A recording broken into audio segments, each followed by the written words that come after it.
Siya po ba ay nasibak? Sinibak? Ano ho ba talaga ang tunay nangyari? Kayo na hong umusga dito sa balita na ito, ha? Pasok. Sa unang araw ng pagbabalik ng Kongreso mula po sa bakasyon, may sibakan agad na nangyari.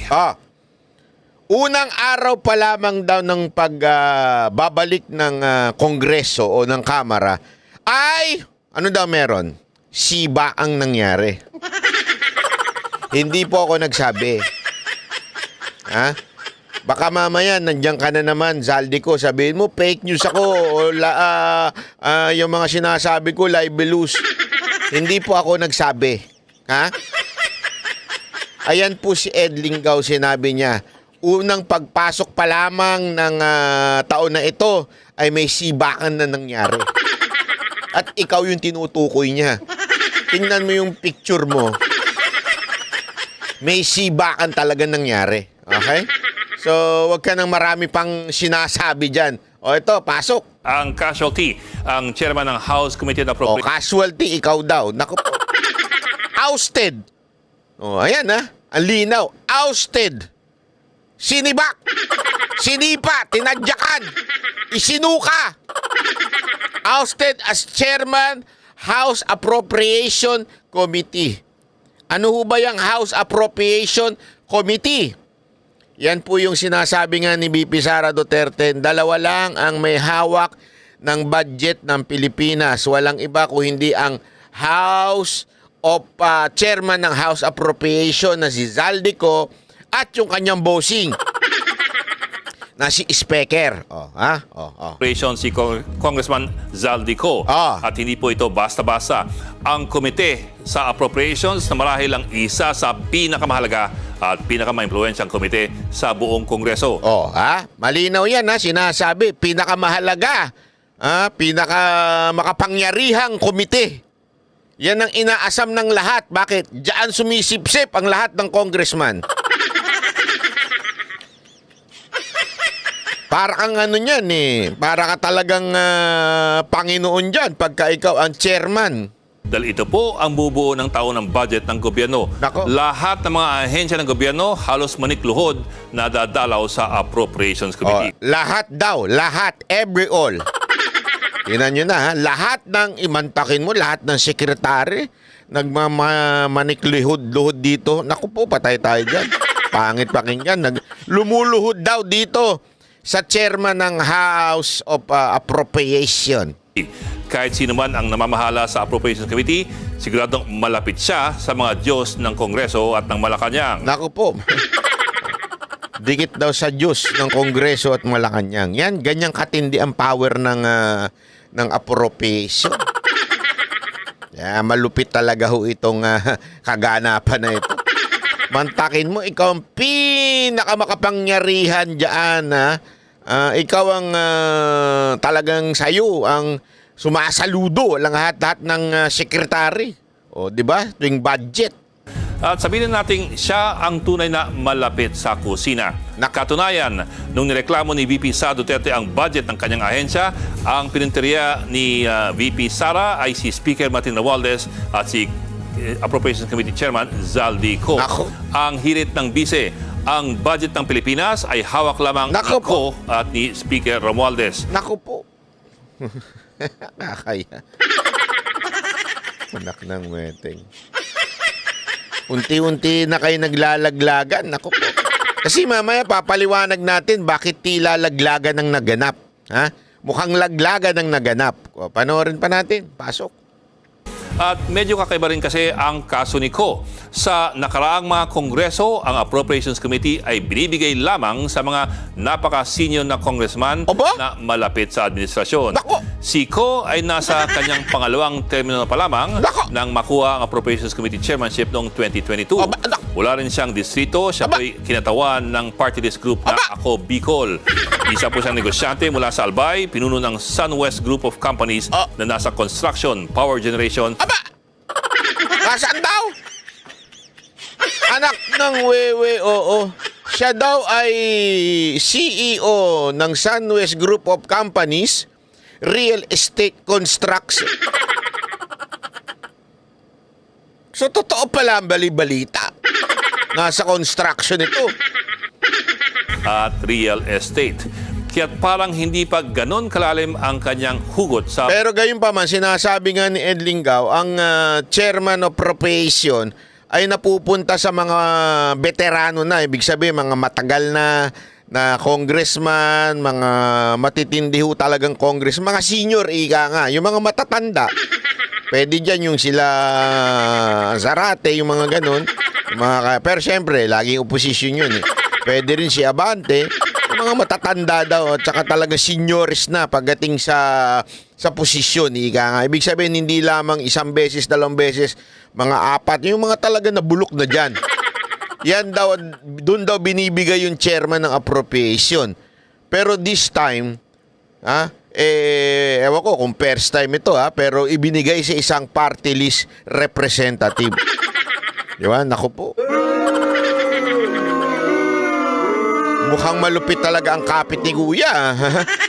Yeah, mukhang malupit Tapos, lang, second termer lang. Politika.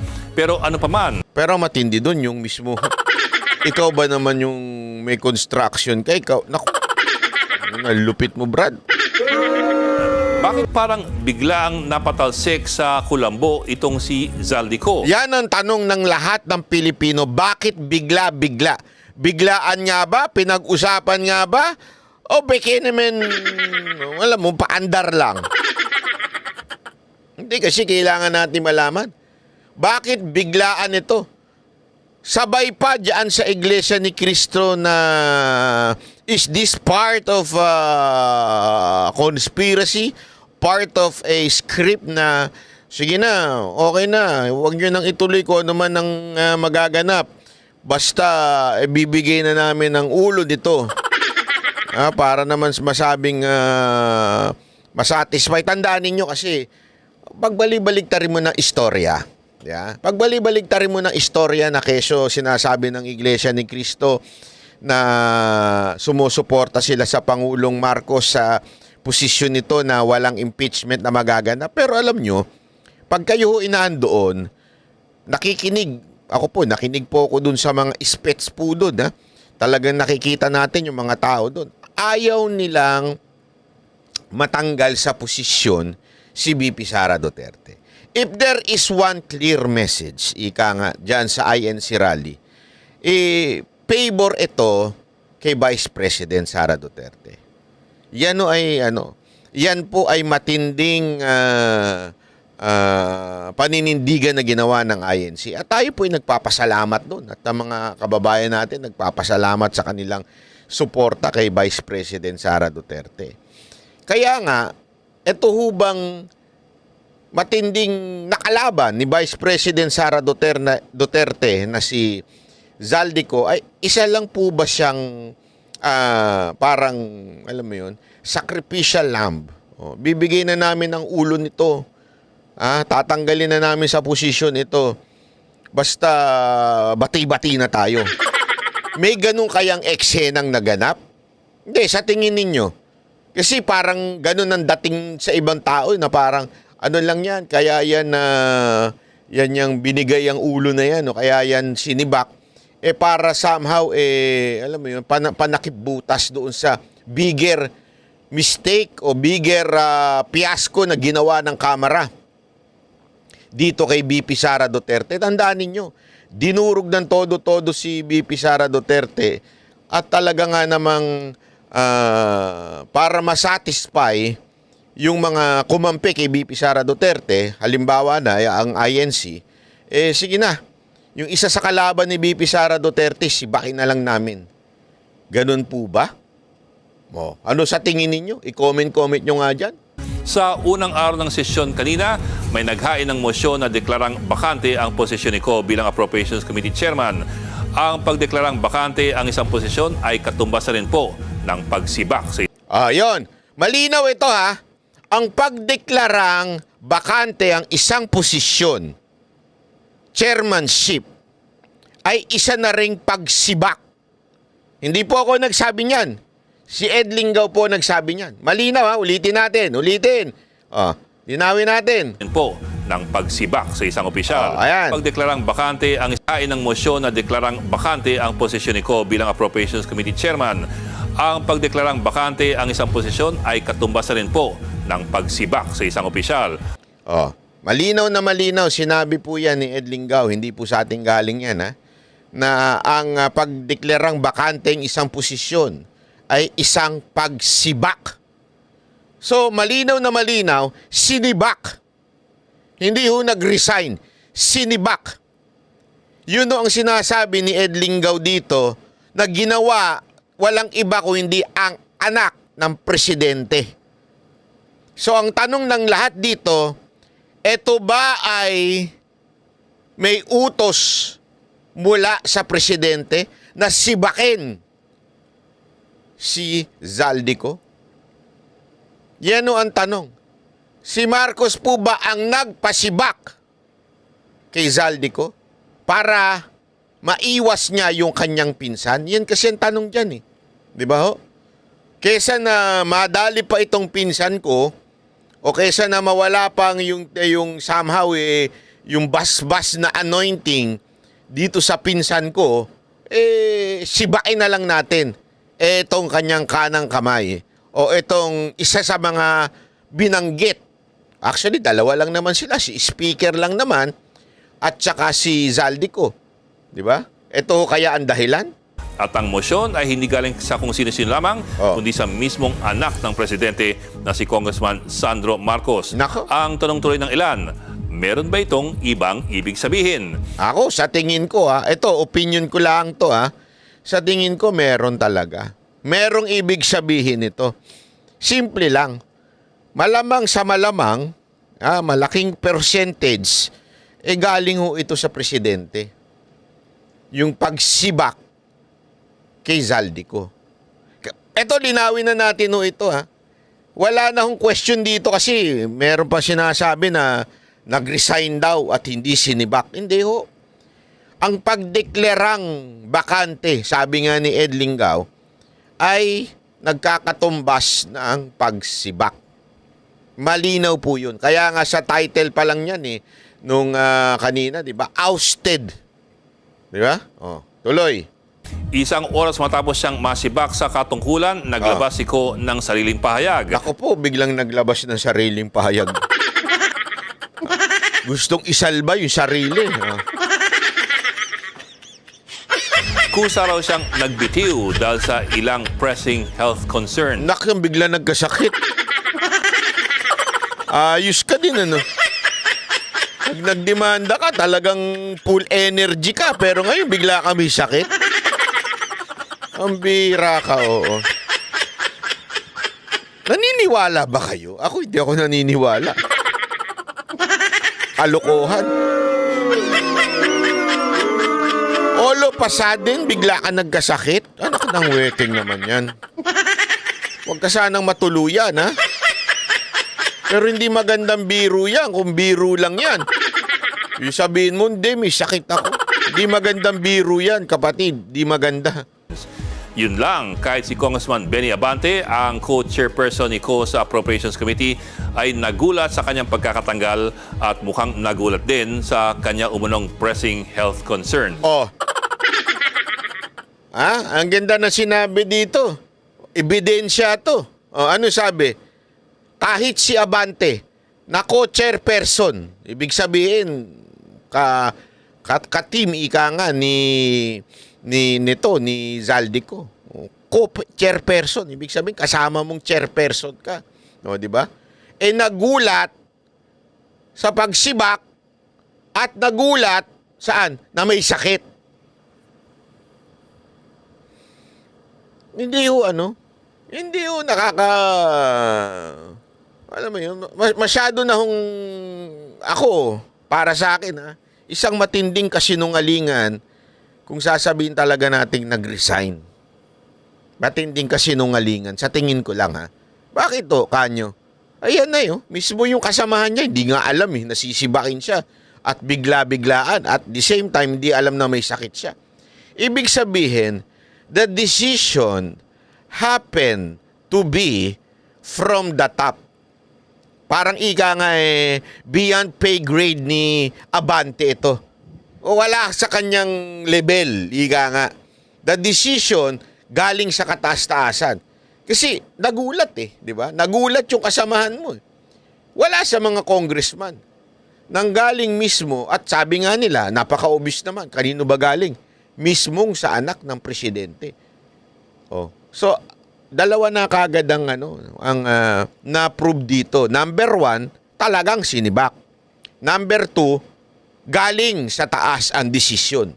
Hindi natin alam kung galing ba kay presidente or galing kay Speaker Romualdez. But definitely, anak ko So, ibig sabihin po, doon mismo sa presidente nang galing yung pagsibak, di ba?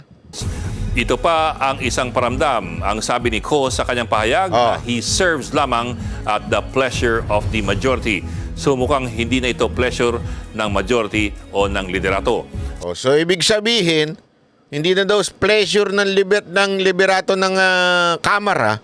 Walang iba kung hindi si Speaker. Kung si Speaker man na nag-decide niyan, may nagutos sa kanya. Dalawa lang yan. Kaya nga sabi ko sa inyo, dalawa lang yan. Hindi na yan desisyon ng mga nasa baba o desisyon ng kusino man, pero desisyon talaga either si Speaker o di kaya ang presidente. Diba? Ganun lang kasimple. Ito si Zaldico, pilit pang sinasalba yung sarili. May napakinggan nga ako kanina sabi nung isa, alam mo, sa totoo lang, personality naman talaga ng Pangulo yan Yung, alam mo yon, yung ganyan, na kahit kaalyado, ay pagka merong ibang dahilan, di natin alam whether it is good or it is bad. It is not for me to say. Kasi di pa natin alam yung mga pangyayari. Pero gayon pa man, simpleng-simple. Sabi nga nung napakinggan ko, yan, talagang ugali ng presidente na kahit sino ka pa, pagka hindi ka na nagsiserve o ilalaglag ka talaga. Ganon. Whether it is good or bad, we do not know. Ito nga yung sinasabi ko dito Kung sacrificial lang ikaw, Zaldico, ikaw lang nakakaalam niyan. But if I were you, I will not be you. Gago! Hindi, if I were you, nilaglag ka na. Ginawa kang sacrificial lang. Baka gusto mo magsalita na ng katotohanan. Kasi puro kasinungalingan pa sa tingin ko yung lumalabas sa bunganga mo Baka naman pwedeng sabihin mo na ang katotohanan. What really happened? What really transpired? Kasi meron akong isa pang nabalitaan. Di ko na lang sasabihin galing sa isang source ito. Sabi nitong tao na to, kaya daw nasibak ito, merong hindi magandang ginawa. To the point na parang yung iba na dehado. O hindi masaya sa ginawa daw ni Zaldico. Yun yung narinig kong balita. Pero I'm not saying it is true. Okay? Kasi sinasabi niya doon na parang nagkaroon ng lokohan. Sabihin sa kanila, yung may mga usapan sila dyan. Nagkaroon sila ng, alam mo yun, syempre, di natin alam kung yan ba ay nagkadinggoyan dyan sa loob, di natin alam. Basta, sa madaling salita, nagkatalo-talo daw. Yun yung term. Nagkatalo-talo daw sila. Sabi nga alam mo, ito lang, masasabi ko sa iyo, Zaldico, huwag kasi masyado. Gago! Ano lang, huwag masyado. Sakto lang.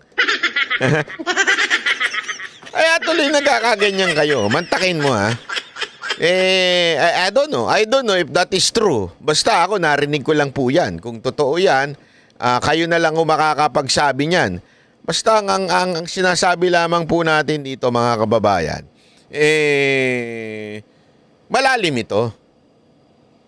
Kung sacrificial lang ka, magsalita ka.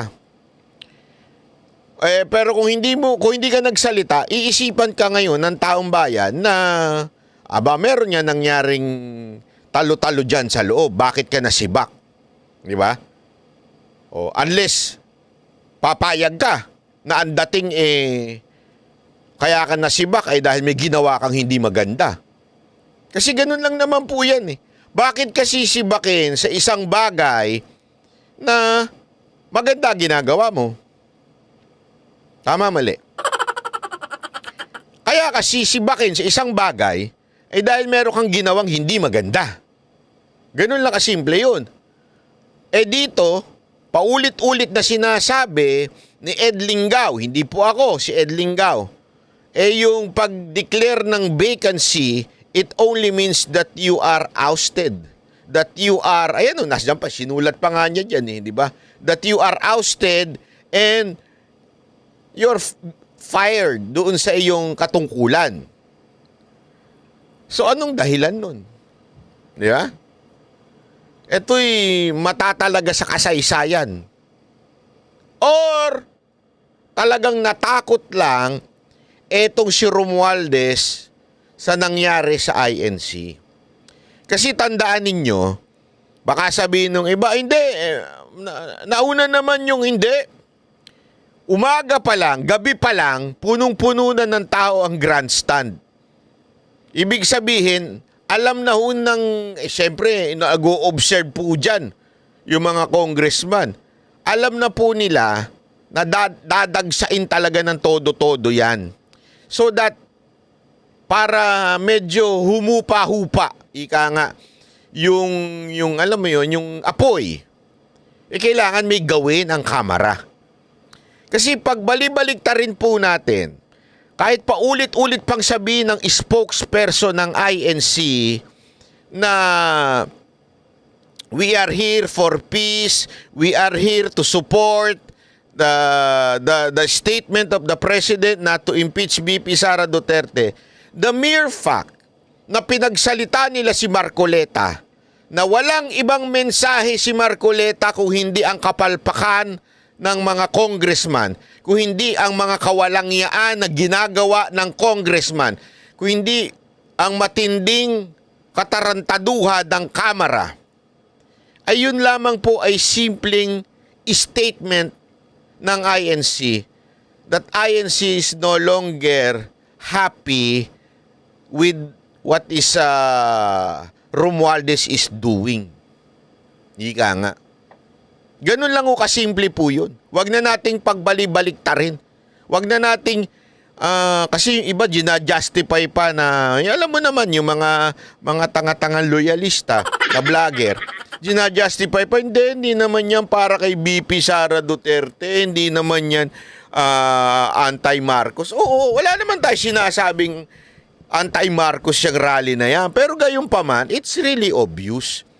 The mere fact na pinayagan nila si Marcoleta, na alam naman nila, sigurado kung kausap nila yun araw-araw o alam nila kung anong side ni Marcoleta. If ako, sinusubaybayan ko si Congressman Marcoleta doon sa kanyang programa sa Net25, which is also an INC network. Talagang bukang bibig niya doon, mga kawalangyaan po at mga masasabi nating hindi magandang ginagawa ng Kamara. So, ibig lamang po sabihin nun, mga kababayan, if the INC allowed Marcoleta to speak, it's somehow same sentiments ang pamunuan ng INC. Kasi, kung papansin ninyo, sa lahat ng rally po ng INC, hindi po nila pinapayagan yung mga politiko. Si Marcoleta, even if INC yan, hindi nila papayagan yan if they do not agree with what Marcoleta is saying. Anyway, tuloy natin itong balita na ito. Pasok. Saan sumabit si Ko? Bilang Appropriations Committee Chairman, si Zaldico rin ang pinuno ng House Delegation sa Bicameral Conference Committee, ang grupo na gumawa ng pinal na berasyon ng General Appropriations Bill. Yan, siya rin ang mismong pinuno diyan sa House yung kasi 'di ba merong halimbawa sa Senate si Grace Po, yung parang ano niya, si Senate President, si Grace Po yung pagdating sa finance, si Speaker, tapos ang pinuno niya pagdating sa pag-aayos ng budget, si Zaldico. So talagang makapangyarihan to si Zaldico. Kung tanda po ninyo, sa BICAM nangyari ang maraming milagro sa budget. Ayan. Sa BICAM nangyari ang maraming milagro.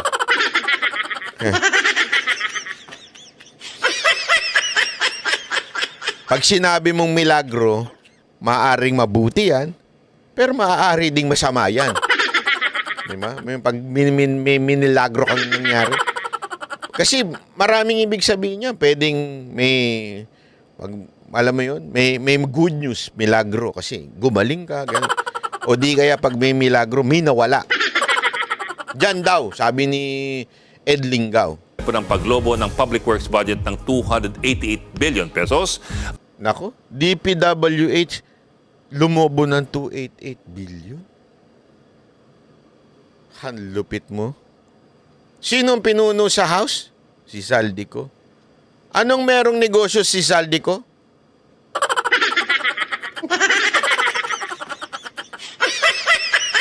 Ayon sa balita ng News 5, hindi po ako nagbalita, News 5. Anong negosyo ni Zaldico?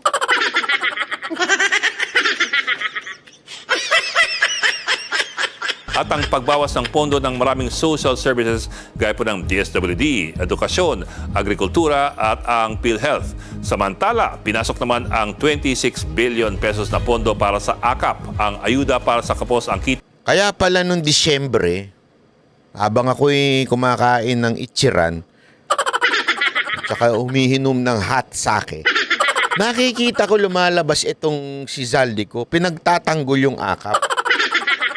Talagang, sabi ko, ngayon ko lang napagtanto na somehow, I think, he was so defensive sa AKAP. Maybe, pinupuna na siya ng leadership ng Kamara o di kaya ng Presidente ng Pilipinas pagdating dito sa bakit ang laki ng AKAP? Bakit nawala yung kasi nabawasan yung sa 4-piece tapos ang laki nitong AKAP? Kaya mapapansin ninyo, may biglang labas na statement si Zaldico pagdating sa AKAP. Naku po. Hindi kaya ito ang dahilan kung bakit siya nagbigay ng matitinding statement? Naging defensive siya dun sa AKAP? Ito kaya ang dahilan kung bakit siya sinasabi ni Ed Lingao na na-oust? Na hinala ng marami ay pork barrel lamang mga congressman at mga senador. Lahat po ng mga ito naging sobrang kontrobersyal at kinailangan ng damage control ng Malacanang. Naku po, nag-damage control ang Malacanang. Gago! Ibig sabihin, talagang there is a damage. Kasi hindi ka naman magda-damage control kung walang damage. Para bagang flood control project kung walang flood. Kaya mo nga nilagyan ng flood control project eh. Flood control. Kasi nga, may flood. Eto, damage control, ibig sabihin may damage. Kaya sabi daw ni Ed Lingao, nag-damage control itong Malacanang.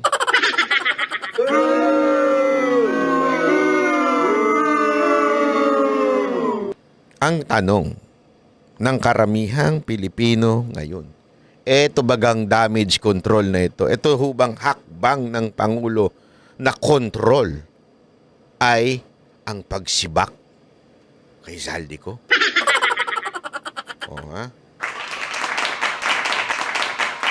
Ano sa tingin ninyo?